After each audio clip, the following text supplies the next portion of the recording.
Salam, selamat pagi dan selamat menjelang perayaan Natal. Tanpa terasa kita sudah melewati masa-masa akhir tahun. 1 tahun di tahun 2025 sudah kita lewati, dan kita tentunya banyak hal yang kita rasakan. Naik turunnya dinamika hidup kita, sehingga kadangkala kita merasa lelah dan merasa capek dengan segala pergumulan dan tantangan yang kita hadapi. Tetapi di dalam momen istimewa di akhir tahun ini, tentunya semua banyak pihak, terkhusus untuk gereja-gereja, telah merayakan atau bahkan mempersiapkan perayaan menjelang nanti tanggal 25 Desember. Bapak Ibu dan saudara-saudara yang dikasihi Tuhan, kalau kita memperhatikan fenomena yang terjadi di akhir tahun ini, kita melihat bahwa negara kita sedang berduka oleh karena banyaknya bencana di sana sini, dan juga bukan hanya bencana ekologi, tapi juga ada bencana-bencana keluarga yang kita bisa lihat bagaimana mental dari generasi saat ini banyak sekali mengalami tekanan yang bahkan mereka tidak sanggup untuk bisa melewati itu, dan mereka akan menggunakan jalan pintas untuk menyelesaikan itu. Oleh karena itu, Bapak Ibu yang dikasihi Tuhan, di kesempatan hari ini saya mengajak kita semua untuk merenungkan kembali Natal yang akan kita lewati dan kita rayakan ini.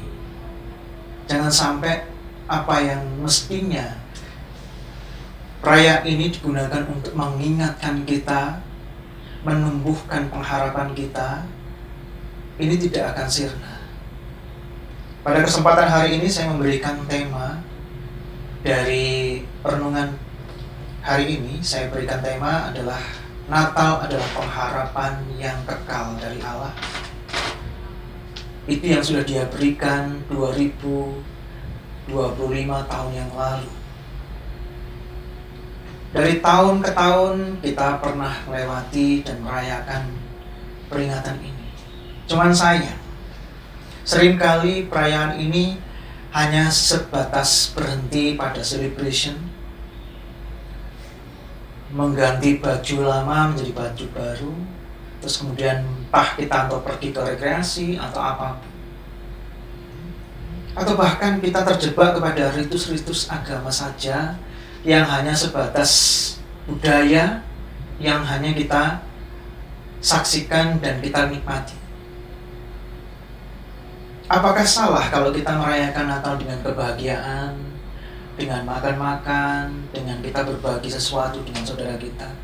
Tidak salah.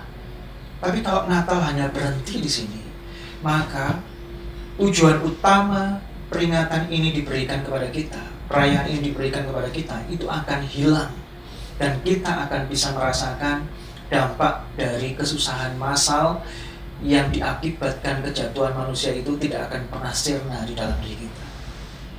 Oke, Bapak Ibu yang dikasihi Tuhan, hari ini sebagai landasan untuk kita merenungkan ini, saya akan membacakan ayat dan kita semua akan merenungkan. Saya ambil di dalam Lukas 2 ayat yang ke-26 sampai ayat yang ke-32. Saya akan membacakan. Mari Bapak Ibu dan saudara sekalian kita menyimak. Firman Tuhan mengatakan demikian. Dan kepadanya telah dinyatakan oleh Roh Kudus bahwa ia tidak akan mati sebelum ia melihat Mesias. Ini adalah seorang yang namanya adalah Simeon. Saya ulang ya Bapak Ibu. Adalah di Yerusalem seorang yang bernama Simeon. Ia seorang yang benar dan saleh yang menantikan penghiburan bagi Israel. Roh Kudus ada di atasnya, dan kepadanya telah dinyatakan oleh Roh Kudus bahwa ia tidak akan mati sebelum ia melihat Mesias, yaitu Dia yang diurapi Tuhan. Ia datang ke Bait Allah oleh Roh Kudus ketika Yesus anak Allah itu dibawa masuk oleh orang tuanya untuk melakukan padanya apa yang dituntutkan hukum Taurat. Ia menyambut anak itu dan menantangnya sambil memuji Allah, katanya, "Sekarang Tuhan, biarlah hamba-Mu ini pergi dalam damai sejahtera sesuai dengan firman-Mu, sebab mataku telah melihat keselamatan yang daripada-Mu, yang telah Engkau sediakan di hadapan segala bangsa, yaitu terang yang menjadi pernyataan bagi bangsa-bangsa lain dan menjadi kemuliaan bagi umat-Mu Israel." Baik Bapak Ibu yang dikasihi Tuhan, Simeon ini menurut data sejarah, usia dia pada waktu dia menggendong Yesus saat dia bayi itu kurang lebih 300 tahun. Bapak Ibu, ini menunggu berita ini. Sampai akhirnya pada saat Yesus telah berumur 8 hari dan dia disunat dan dia diserahkan sesuai dengan yang diperintahkan menurut hukum Taurat, Simeon mendapati Yesus ini dan dia menggendong, seraya dia memuji Tuhan. Dia mengatakan, "Tuhan, biarkanlah hamba-Mu ini pergi dalam damai sejahtera sesuai dengan firman-Mu, sebab mataku telah melihat keselamatan yang daripada-Mu." Ayat ini, kalau kita tidak mengetahui makna konteks yang terdalam, maka kita akan menyaksikan atau mendengar ayat ini hanya sambil lalu, dan itu hanya kata-kata kosong yang tidak ada makna dan tidak ada dampak terhadap problem masalah besar manusia dan ciptaan. Bapak Ibu yang dikasihi Tuhan, Natal ini adalah